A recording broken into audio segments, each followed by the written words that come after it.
Guys, जैसा कि आज के दिन हमें मार्केट में काफी अच्छा फॉल देखने को मिला, जहां पे निफ्टी 50 ऑलमोस्ट 1.5% से भी ज्यादा और बैंक निफ्टी 2% से भी ज्यादा डाउन में क्लोज करते हुए नजर आए हैं। इस फॉल के पीछे का रीजन हमने पहले ही वीकली एनालिसिस में डिस्कस कर लिया था कि HMPV वायरस करके स्प्रेड होता हुआ नजर आ रहा है चाइना में, और इसके कुछ केसेस आज के दिन हमें इंडिया में भी देखने को मिले हैं। ऐसी न्यूज यहाँ पे फैलती हुई नजर आई है, तो उस वजह से आज के दिन आप देखेंगे तो मार्केट काफी अच्छा फॉल करता हुआ नजर आया। अब आगे के लिए हमारा किस तरह से प्लान रहना चाहिए, क्या यहाँ से मार्केट और क्रैश कर सकता है, फॉल कर सकता है, और अगर हम इस इन्वेस्टमेंट वगैरह करते हैं, वेल्थ क्रिएशन की तरफ ध्यान लगाते हैं, तो वहां पे हमें क्या करना चाहिए, ऐसे टाइम पे हम कैसे डिप को यूटिलाइज कर सकते हैं, वो सब भी हम डिस्कस करने वाले हैं। स्वागत है आपका एक और एनालिसिस वीडियो में। सबसे पहले यहाँ पे बात करते हैं निफ्टी 50 की। तो जैसे हमने वीकली टाइम फ्रेम पे यहाँ पे डिस्कस भी किया था कल कि मार्केट एक अच्छा फॉल करने के बाद पॉज लेके खड़ा हुआ है। जैसा आपको ध्यान होगा, ये चार्ट हमने डिस्कस किया था कि मार्केट इंपॉर्टेंट सपोर्ट के आसपास खड़ा हुआ है, जहां पे फॉल करता करता आया, पहली बार यहां पे बाउंस लिया, दूसरी बार वापस से बाउंस करने की कोशिश करी, पर ये कैंडल का 50-60% भी मार्केट क्रॉस नहीं कर पाया और एक स्पिनिंग टॉप कैंडल में खड़ा हुआ था। अभी मार्केट नीचे निकलना चालू कर दिया है, तो इन लेवल्स के भी अगर नीचे निकलना चालू करता है तो ये फॉल थोड़ा सा और कंटिन्यू हो सकता है। यही बात हमने वीकली एनालिसिस में करी थी। डेली टाइम फ्रेम पे अगर आप देखेंगे तो एक सिंपल सा पॉइंट मैंने आपको शेयर किया था कि जब भी एक बड़ी ग्रीन कैंडल बनती है, उसके हायर साइड पे एक छोटी सी रेड कैंडल बनती है, तो मार्केट जैसे ही उस रेड कैंडल का लो ब्रेकडाउन अगर करता है तो हमें कंटिन्यू फॉल देखने को मिलता है। ये भी एग्जांपल मैंने आपसे शेयर किया था यहाँ पे। Exactly cut copy paste market was kind वैसा ही होता हुआ नजर आया। जैसे ही मार्केट हल्का सा गैप अप खुला, इसके लो को ब्रेकडाउन करना चालू करा, तो हमें कंटिन्यू फॉल देखने को मिला। इसी के साथ मैंने आपसे सिंपल सी बात क्या कही थी, जब तक मार्केट 24,200 को क्रॉस नहीं करता, हम बाइंग को अभी पॉज करते हुए चलेंगे। इसके ऊपर ही मैं बाइंग का प्लान कर पाऊंगा। तो मार्केट ने आज का जो हाई लगाया है, एग्जैक्टली 24,089 का हाई लगाया है। इवन 160 का लेवल भी हमें देखने को नहीं मिला, जो हमने अग्रेसिव लेवल डिस्कस किया था 160 का, कि इसके ऊपर हम बाइंग करते हुए चल सकते हैं। ये तक भी मार्केट ने टच नहीं करा, तो बाइंग का तो कहीं कोई सवाल नहीं बनता और कंटिन्यू हमें सेलिंग देखने को मिली। इसके बाद अभी जहां पे मार्केट खड़ा हुआ है, ये ऐसा लेवल है जिसके आसपास मार्केट कई बार सपोर्ट ले चुका है, तो ये मेरे लिए उतना इंपॉर्टेंट लेवल नहीं है। यहां से मार्केट पहले भी ऊपर गया था, वापस बार बार यहीं पे सपोर्ट ले रहा है, तो इसको मार्केट अगर ब्रेकडाउन करता है तो और कंटिन्यू हमें फॉल देखने को मिल सकता है। वहीं पे जब इतनी बड़ी कैंडल बन जाती है, मार्केट फॉल कर रहा है न्यूज की वजह से, तो अग्रेसिव बाइंग का यहाँ पे कहीं कोई सवाल नहीं बनता। जो भी छोटी मोटी बाइंग आती है या मार्केट थोड़ा बहुत रिट्रेसमेंट वगैरह देता है, तो उसको सिर्फ एज अ रिट्रेसमेंट करेक्शन समझते हुए हमें प्लान करना जरूरी है, या फिर उस टाइम पे हम वेट एंड वॉच करते हुए चल सकते हैं। इसी के साथ जो इस टाइप की डिप होती है, जो पैनिक सिनेरियो होता है, वो हमारे लिए बेस्ट टाइम हो जाता है इन्वेस्ट करने का। किस पर्सपेक्टिव से? वेल्थ क्रिएशन पर्सपेक्टिव से, लॉन्ग टर्म पर्सपेक्टिव से, जहां पे कुछ सालों वगैरह के लिए अगर हम इन्वेस्ट करके रख सकें, तो यहाँ पे हम स्टॉक्स में, अच्छे क्वालिटी स्टॉक्स में यहाँ पे अपनी पोजीशन ऐड कर सकते हैं, क्योंकि सही लेवल के आसपास सही दामों पे स्टॉक्स हमें मिल जाते हैं। अगर ऐसा हम नहीं करना चाहते, स्टॉक्स आइडेंटिफाई करना हमें नहीं आता या हम नहीं करना चाहते, तो म्यूचुअल फंड वगैरह में SIP या लमसम हम कर सकते हैं। वो भी अगर हम नहीं करना चाहते तो ETFs वगैरह में यहाँ पे इन्वेस्ट करके रख सकते हैं, जो आगे तक के लिए हमारे इन्वेस्टमेंट पर्पज से काम आएंगे, वेल्थ क्रिएशन पर्पज से। मैं पर्सनली खुद जिस तरह से प्लान करता हूं, वो सारी बातें आपसे डिस्कस करने की कोशिश करता हूं, तो आपकी इच्छा हो तो आप वैसा कर सकते हैं। अब ये जो जहां पे मार्केट खड़ा हुआ है, यहाँ पे ये उतना इंपॉर्टेंट सपोर्ट नहीं है हमारे लिए। यहाँ से मार्केट पहले भी कंजेशन फेस करके ऊपर गया था, वापस यहीं पे कंजेशन फेस करके ऊपर गया, वापस से यहाँ पे जाने की कोशिश कर रहा था पर नहीं जा पाया। तो अगर मार्केट नीचे निकलता है तो फिर नेक्स्ट लेवल हमारे लिए काफी दूर देखने को मिल रहे हैं। इस जोन के आसपास तक भी मार्केट आता हुआ नजर आ सकता है। और जैसा मैंने आपको वीकली एनालिसिस में कहा था कि स्ट्रेंथ का साइन हमें कब देखने को मिलेगा, जब मार्केट अगर जैसे यहां से निकलता भी 24,200 वगैरह के ऊपर, तो भी मैंने आपसे क्या कहा था, इसको सिर्फ हमें एज अ करेक्शन प्लान करते हुए चलना है, जब तक कि मार्केट ये ट्रेंड लाइन वगैरह के ऊपर जाके प्राइस एक्शन बनाना चालू नहीं कर दे। तो ब्रॉड माइंडसेट आपका क्लियर हो गया होगा। अब हम चलते हैं 15 मिनट टाइम फ्रेम पे, कैसे हम इंट्राडे में प्लान कर सकते हैं। तो हमने सिंपल सी बात यही डिस्कस करी थी कि मार्केट एक अच्छा मूव करके खड़ा है, उसके बाद रिट्रेसमेंट ले रहा है, तो जब तक 160, 200 वगैरह को क्रॉस नहीं करता, मैं बाइंग को पॉज करता हुआ चलूंगा। इसके ऊपर ही मेरा सिर्फ बाइंग का प्लान रहेगा। बीच में अगर मार्केट ओपन हो जाता है, यहाँ पे हल्का फुल्का ऊपर खुल के नीचे आ जाए, फ्लैट खुल जाए, गैप डाउन खुल जाए, उसमें हम सेलिंग प्लान कर सकते हैं। और इवन मैंने आपसे ये भी कहा था 24,000 से लेकर यहाँ पे जो क्लोजिंग प्राइस है हमारा, यहाँ पे मार्केट थोड़ा जिगजैग जरूर कर सकता है, तो इस एरिया को अवॉइड कर देंगे। मार्केट थोड़ा नीचे निकलना चालू करता है, तब हम सेलिंग में प्लान करते हुए चल सकते हैं। एग्जैक्टली मार्केट वैसा ही करता हुआ नजर आया। 160 का लेवल तक भी मार्केट ने टच नहीं करा, तो बाइंग का तो कहीं कोई सवाल नहीं बनता। इस तरह से मार्केट ने इसको क्रॉस ही नहीं करा और मार्केट नीचे गया और इस लेवल के आसपास थोड़ा सा जिगजैग करा, क्योंकि क्लोजिंग प्राइस और 24,000 का साइकोलॉजिकल लेवल था। फिर जैसे ही मार्केट ने इसका ब्रेकडाउन करा, यहाँ पे इंपॉर्टेंट सपोर्ट हमारा बना हुआ था, इसके नीचे कंटिन्यू हमें फॉल देखने को मिला। और अभी जहां पे मार्केट खड़ा हुआ है, यहाँ पे हम पहले कई बार सपोर्ट ले चुके हैं, तो ये उतना इंपॉर्टेंट सपोर्ट नहीं है इंट्राडे पर्सपेक्टिव से भी और ब्रॉड माइंडसेट के पर्सपेक्टिव से भी। इसको हम एज अ डू और डाई एरिया कंसिडर करते हुए चल सकते हैं, क्योंकि मार्केट टॉप से गिरता गिरता आया है। जैसा आप देखेंगे यहाँ पे मार्केट इस जोन के आसपास कई बार सपोर्ट ले चुका है। पहले भी एक बार बॉटम बना के डायरेक्टली गैप अप खुल गया, हल्का सा इसको टेक डाउन करा, वापस से ऊपर निकल गया।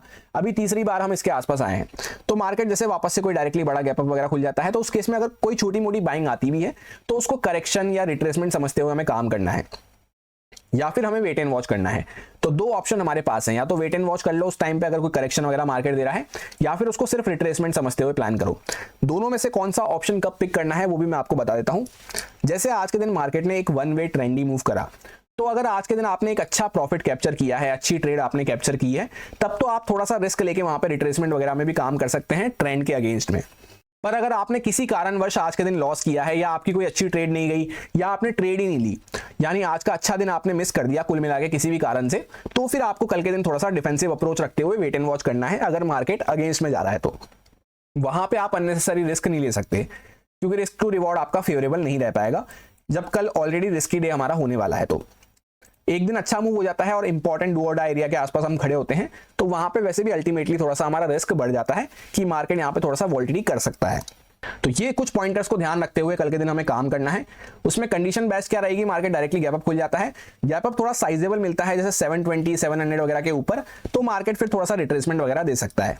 क्योंकि ये जो भगती हुई ट्रेन में एंड के टाइम पे यहाँ पे सेल करे होंगे, एक बार सेलिंग हुई, मार्केट ने हटाया लोगों को, फिर वापस से सेलिंग हुई, अभी मार्केट नीचे क्लोज कर दिया, तो ये जो सेल करके बैठे हैं ये थोड़ा सा खतरे में आ सकते हैं। तो मार्केट थोड़ा सा रिट्रेसमेंट वगैरह दे सकता है। उसमें हमें टारगेट छोटे रखना, क्वांटिटी कम रखना जरूरी है, क्योंकि फिर वापस से मार्केट ऊपर जाके थोड़ा बहुत सेलिंग वगैरह में आ सकता है। फ्लैट खुल जाता है या गैप डाउन खुल जाता है, उसमें कुछ सेलिंग साइड का सेटअप मिल रहा है तो हम काम करते हुए चल सकते हैं।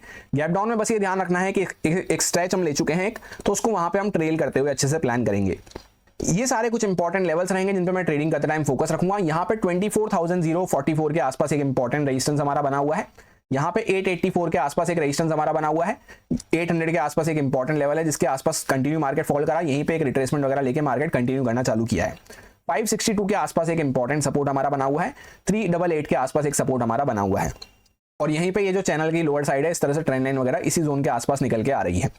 तो जैसे मार्केट डायरेक्टली गैप डाउन वगैरह खुला, इस सपोर्ट वगैरह के ऊपर आ गया, तब तक तो हमें सेल नहीं करना, क्योंकि ये ऐसा लेवल है मार्केट बार बार इसको क्रॉस करने की कोशिश करता है, पर गैप अप खुल के ऊपर आ जाता है या नीचे जाके वापस से ऊपर आ जाता है। तो इसके ऊपर हम थोड़ा सा रिट्रेसमेंट वगैरह, यहाँ पे डायरेक्टली गैप अप वगैरह खुल जाते हैं, तब यहाँ तक तो हम रिट्रेसमेंट वगैरह प्लान करते हुए चलेंगे। अगर मार्केट इसको ब्रेकडाउन वगैरह करता है तब हम पहले यहाँ तक इस ट्रेंड लाइन के आसपास तक, क्योंकि यहाँ पे आके फिर मार्केट थोड़ा सा रुक सकता है, इस तरह से प्रॉफिट बुकिंग वगैरह हो सकती है। फिर वापस से कंटिन्यू कर रहा है तब हम आगे कंटिन्यू करते हुए चलेंगे, क्योंकि जब एक स्ट्रेच ले लेता है मार्केट तो छोटे छोटे जो सपोर्ट होते हैं जैसे ट्रेंड लाइन का सपोर्ट, ये भी कभी कभी मार्केट यहाँ पे रुकता हुआ नजर आता है, भले ही यहाँ से बाउंस करे या ना करे, पर एक प्रॉफिट बुकिंग वगैरह कभी कभी सेलर्स वगैरह कर देते हैं। तो उस बात को हमें ध्यान रखते हुए काम करना है। और जैसे अपर साइड पे आप देखेंगे तो ये जो ट्रेंड लाइन बनी हुई थी, बेसिकली एक चैनल बना हुआ था हमारा, इसका ब्रेकआउट करा और वापस से मार्केट एक्जैक्टली इसी के आसपास रेजिस्टेंस लेके फॉल करना चालू किया है। तो नेक्स्ट इंपॉर्टेंट सपोर्ट ये आने वाला है अगर ये हमारा ब्रेकडाउन होता है तो। अब इससे पहले कि हम लोग बैंक निफ्टी का एनालिसिस डिस्कस करें, एक बार कमेंट करके जरूर बताएं कि आज के इस पैनिक सेलिंग में आपका दिन कैसा रहा, किस तरह का मोमेंटम आपने कैप्चर किया, और वीक का फर्स्ट डे आपका कैसा गया। क्या आपने निफ्टी 50 को ट्रेड करा या फिर बैंक निफ्टी को, या फिर किसी अदर इंडेक्स को आपने ट्रेड करना पसंद किया, कैसी आपकी परफॉर्मेंस रही, कमेंट करके जरूर बताएं। इसी के साथ यहाँ पे वन डे टाइम फ्रेम पे आप देखेंगे तो ये हमारा इंपॉर्टेंट एक जोन बना हुआ था जिसको हमने कई बार डिस्कस किया कि इसके आसपास मार्केट बार बार आता है, सपोर्ट ले लेता है, तो यहाँ पे इसको मार्केट ने ब्रेकडाउन करना चालू कर दिया है। यहीं पे सपोर्ट लेके हम ऊपर जाना चालू करे थे, और फ्राइडे को एक बियरिश एनगल्फिंग कैंडल हमने बनाई थी जिसको हमने डिस्कस भी किया था कि मार्केट जितना ऊपर गया उससे ज्यादा नीचे आ चुका है। तो अग्रेसिव बाइंग का लेवल हमने डिस्कस किया था कि एटलीस्ट मार्केट 51,370 के ऊपर क्रॉस करता है तभी मार्केट में कुछ स्ट्रेंथ आ पाएगी। और आज का अगर आप हाई चेकआउट करेंगे तो 51,026 का एग्जैक्टली हमें हाई देखने को मिल रहा है। तो बाइंग का तो कहीं कोई सवाल नहीं बनता, स्ट्रेंथ का कोई सवाल नहीं बनता। मार्केट एक अच्छा फॉल करा और 2% से भी नीचे जाके क्लोज करता हुआ नजर आया है।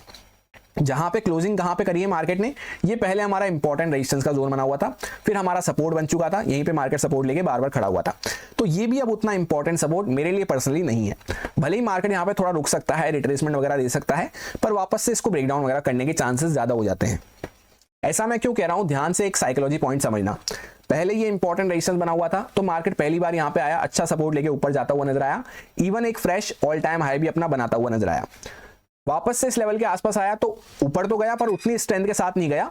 जहां पे आप देखेंगे तो मार्केट ने अपना कोई फ्रेश ऑल टाइम हाई वगैरह नहीं बनाया, ऑल टाइम हाई नहीं बनाता हुआ नजर आया। उसके बाद दोबारा से वापस मार्केट इस लेवल के आसपास आ रहा है और शार्प कैंडल के साथ आ रहा है। तो यहाँ पे भले ही मार्केट थोड़ा रुक सकता है, थोड़ा टाइम स्पेंड कर सकता है, क्योंकि एरिया ऐसा है, डू और डाई वाला एरिया है। इसके नीचे जाता है तो फर्दर फिर और थोड़ा सा पैनिक क्रिएट हो सकता है। तो यहाँ पे बायर्स कोशिश कर सकते हैं थोड़ा होल्ड करने का, पर अभी फिलहाल यहाँ पे अग्रेसिव बाइंग का कोई सवाल नहीं बन रहा है या कोई सिग्नल हमें देखने को नहीं मिल रहा है। एक बड़ी सेलिंग हुई है तो मार्केट थोड़ा पॉज वगैरह ले सकता है भले ही, पर यहाँ पे अग्रेसिव बाइंग नहीं कर सकते हम, क्योंकि जैसे मार्केट थोड़ा ऊपर जाना चालू करेगा तो यहाँ से ऊपर से ऑलरेडी कॉल राइटर्स वगैरह बैठे हैं, नीचे से पुट राइटर बैठना चालू कर देंगे, तो फिर मार्केट यहाँ पे बीच में टाइम स्पेंड करता हुआ रह सकता है। 50,000 का साइकोलॉजिकल लेवल भी बीच में आ रहा है जहाँ पे हमने क्लोजिंग करी है, डू और डाई वाला एरिया भी है, तो इस हिसाब से हमें काम करना जरूरी है।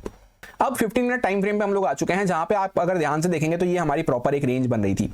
इसका मार्केट ने ब्रेकडाउन करना चालू कर दिया है, तो ऑलमोस्ट आप देखते हैं तो यहाँ पे 500 के आसपास इसका टारगेट अचीव होता हुआ नजर आएगा, 500 से 400 के रेंज में। एक रफ आइडिया हम लगाते हुए चल सकते हैं इस जोन के आसपास, जो कि अभी कुछ पॉइंट्स यहाँ पे बाकी हैं। तो मार्केट अगर कोई सेलिंग साइड की अपॉर्चुनिटी देता है, कोई सेटअप वगैरह मिलता है, जैसे यहाँ से मार्केट ने ब्रेकडाउन करा है, तो जो सेलर्स वगैरह बैठे हैं काफी अच्छे प्रॉफिट में बैठे हैं। इवन जो एंड में भी सेल करे होंगे अभी तक तो अच्छा प्रॉफिट चल रहे होंगे, जैसे 50,000 के नीचे मार्केट ने क्लोज करा है तो अभी अच्छे प्रॉफिट में होंगे। पर डायरेक्टली मार्केट कुछ गैप अप वगैरह खुल जाए, ऊपर निकलना चालू करे, तब ये थोड़ा सा खतरे में आ सकते हैं। तो ये नीचे के सेलर्स कट डाउन कर सकते हैं, उस केस में एक रिट्रेसमेंट वगैरह मार्केट दे सकता है। डू और डाई वाले एरिया के आसपास भी खड़ा है, पर वहीं पे क्या होता है, मार्केट जैसे डायरेक्टली गैप डाउन वगैरह खुल गया, अच्छा गैप डाउन मिलना चाहिए। 960 के आसपास हमारी क्लोजिंग हुई है, 800 वगैरह के नीचे, 750 800 वगैरह के नीचे अगर गैप डाउन मिल जाता है तब फिर थोड़ी सी और सेलिंग कंटिन्यू हो सकती है। उसमें ऐसा नहीं है कि जैसे गैप डाउन तो यहाँ पे मिला पर फर्स्ट टिक से ही ऊपर आ गया, तब फिर अगर जैसे 50,000 के आसपास किसी भी सूरत में आ जाता है या फ्लैट खुल जाता है तो चांसेस ये हो जाते हैं कि मार्केट थोड़ा सा इसका ब्रेकआउट वगैरह कर सकता है, एक रिट्रेसमेंट वगैरह दे सकता है। क्योंकि जो भी सेल करके बैठे हैं उनको अभी तक भी मार्केट ने प्रॉफिट बुक नहीं करवाया है। कहीं से भी सेल करा हो, जैसे यहाँ टॉप से सेल करा हो तो भी उनको कोई खतरा नहीं है, यहाँ से सेल करा हो कोई खतरा नहीं है, यहाँ पे भी कोई बैठा होगा तो अभी तक उसको कोई खतरा नहीं है। तो अगर यहाँ पे मार्केट खुल जाएगा फ्लैट या डायरेक्टली गैप अप खुल जाएगा तो एक रिट्रेसमेंट वगैरह पॉसिबल हो सकता है, क्योंकि ये मार्केट का नॉर्मल नेचर है कि एक स्ट्रेच लेने के बाद मार्केट रिट्रेसमेंट वगैरह देता है, जिससे कि फ्रेश लिक्विडिटी वगैरह आ जाए, फिर उसके बाद ही कंटिन्यू कर पाता है। और क्लोजिंग भी 50,000 के नीचे हुई है, तो काफी लोग यहाँ पे सेलिंग की पोजीशन बना के गए होंगे एंड के टाइम पे, तो इनको थोड़ा सा मार्केट ट्रैप कर सकता है। वो एक ही सूरत में बच सकते हैं बस, कि मार्केट डायरेक्टली गैप डाउन खुले और नीचे निकलना चालू करे, तभी मार्केट ये हम मानेंगे कि इनको टारगेट मार्केट अभी नहीं कर रहा है। और नीचे निकलता है तो फिर यहाँ पे जो इन्वेस्टमेंट वगैरह लेके बैठे हैं, लॉन्ग टर्म पोर्टफोलियो वगैरह, वो भी कट डाउन करते हैं, तो वापस से एक पैनिक सिनेरियो हमें देखने को मिल सकता है।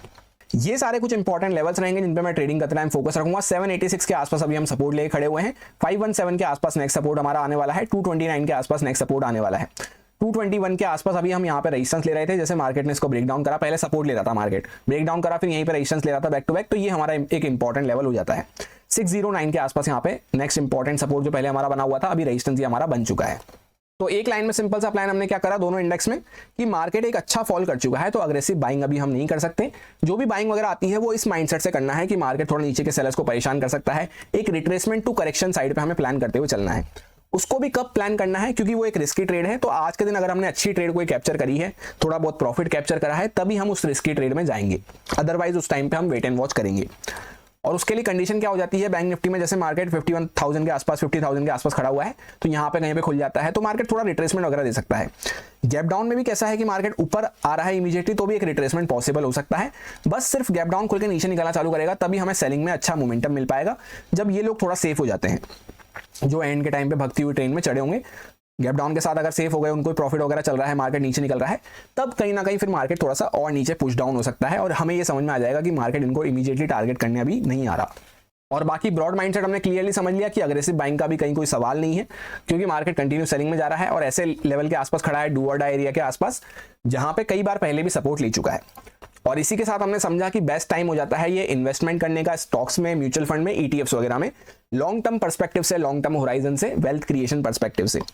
यही मेरा कंप्लीट एनालिसिस बन रहा था दोनों इंडेक्सेस में, जो आपके साथ प्योरली एजुकेशन एक्सपीरियंस पर्पस से शेयर किया गया है, सारे लॉजिक्स और रीजंस को एक्सप्लेन करते हुए काफी डिटेल में अच्छे से। अब अगर आपको अच्छा लगता है, समझ में आया है, तो आप इसको यूज में ले सकते हैं अपने रिस्क पे, अपने प्रॉपर रिस्क मैनेजमेंट को फॉलो करते हुए, अच्छे से स्टॉप लॉसेस वगैरह को फॉलो करते हुए। Happy Tuesday, thank you.